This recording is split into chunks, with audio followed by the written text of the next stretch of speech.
சுடராக சபரிமலை ஜோதி அற்புதம் அதிசயம் தை முதல் தேதி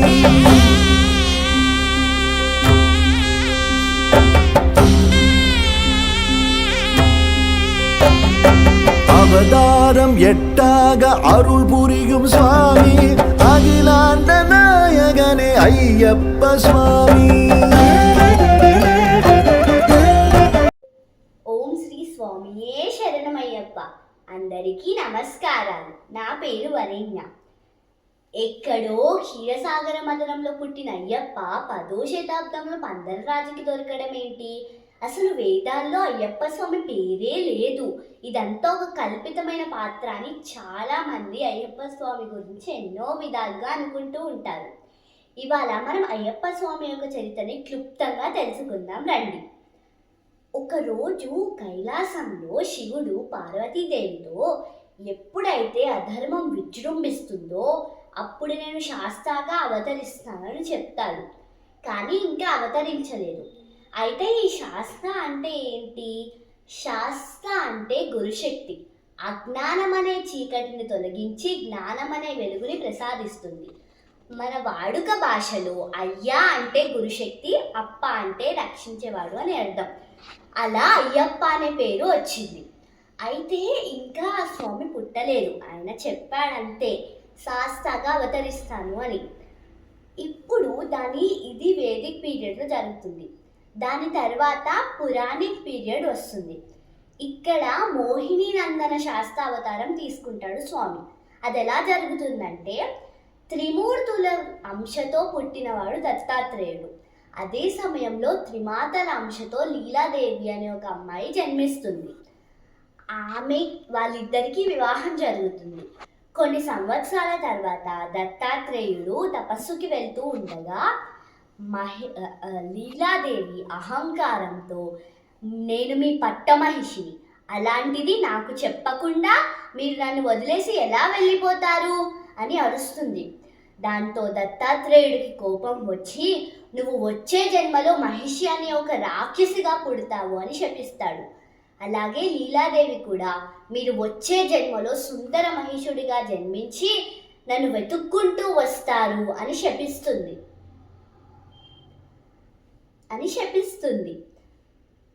అప్పుడు మహిషాసురుడు అనే ఒక అసురుడు ఉండేవాడు.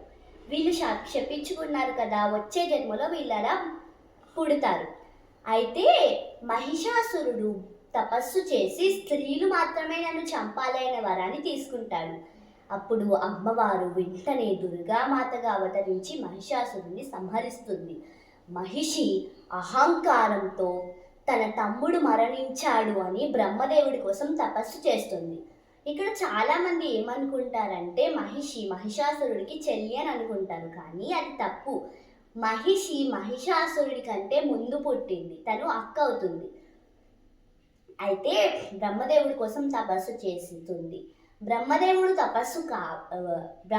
ప్రత్యక్షం కావడంతో 3 వరాలు కోరుకుంటుంది. మొదటిది తన రోమకూపాల నుంచి ఎంతో మంది రాక్షసులు పుట్టాలి అని. రెండవది కేవలం హరిహరులకి పుట్టే పుత్రుడు మాత్రమే తనని చంపగలగాలి అని. మూడవదైతే భూమిపైనకు వచ్చినప్పుడే తను మరణించాలి, ఇంకెక్కడా మరణించకూడదు అని. చూశారు కదా ఎంత తెలివిగా కోరుకుంటుందో. రోమకూపాల నుంచి రాక్షసులేమో ఒక సైన్యం కోసం, అలాగే హరిహరులకి కొడుకు అసలు పుట్టనే పుట్టడు. ఒకవేళ పుట్టినా తను భూమిపైకి రావాలా రావద్దా అనేది తన ఇష్టం. కాబట్టి ఎంతో తెలివిగా వరాలు కోరుకుంటుంది. ఆ వరగర్వంతో అందరినీ ఇబ్బంది పెడుతూ ఉంటుంది.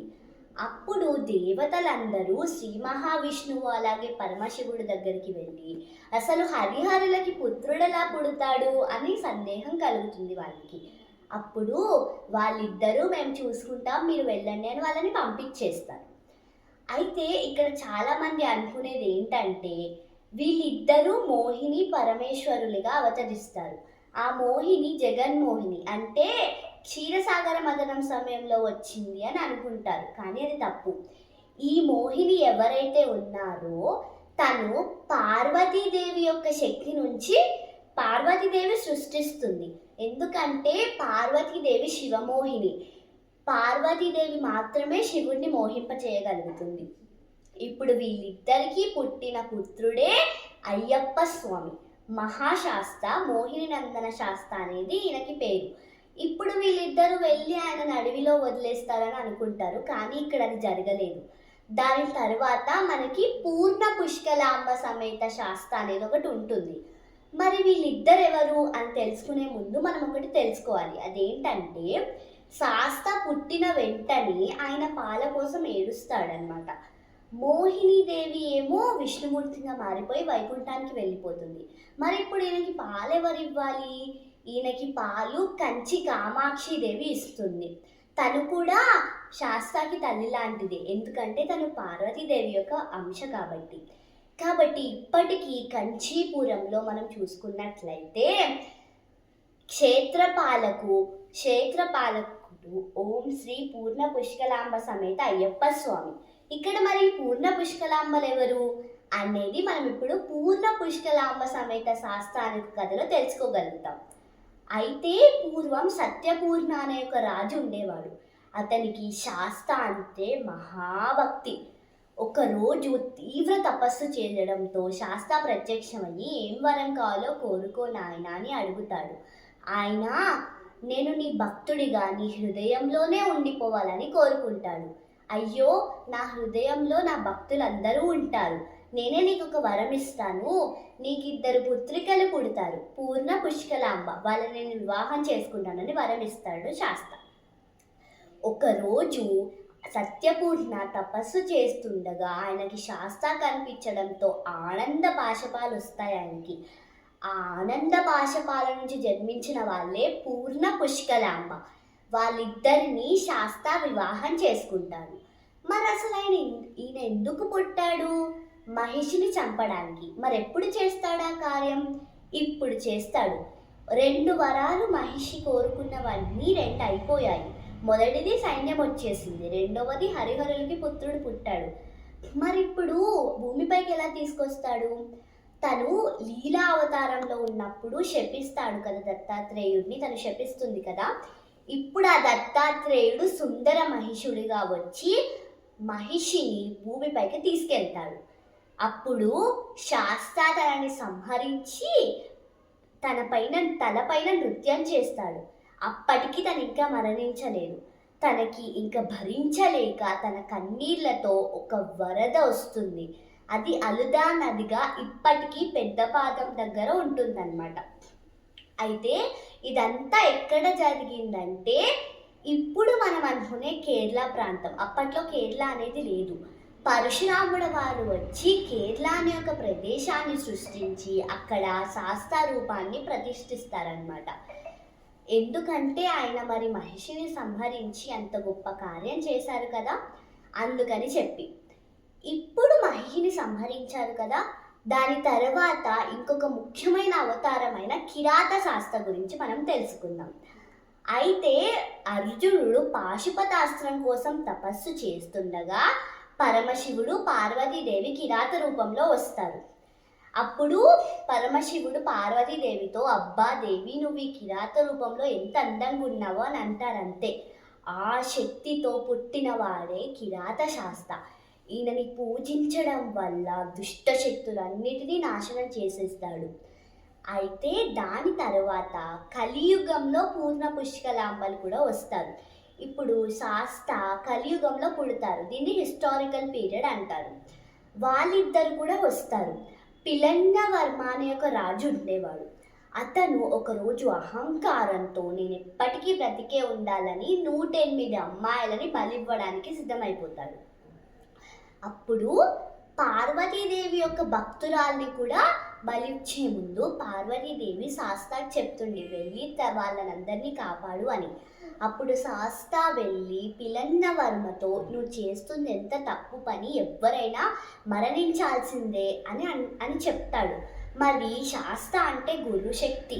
ఆయన చెప్పినప్పుడు వినకుండా ఉంటారు ఎవరైనా? స్వామి నన్ను క్షమించు, నా తప్పు నాకు తెలిసింది అని.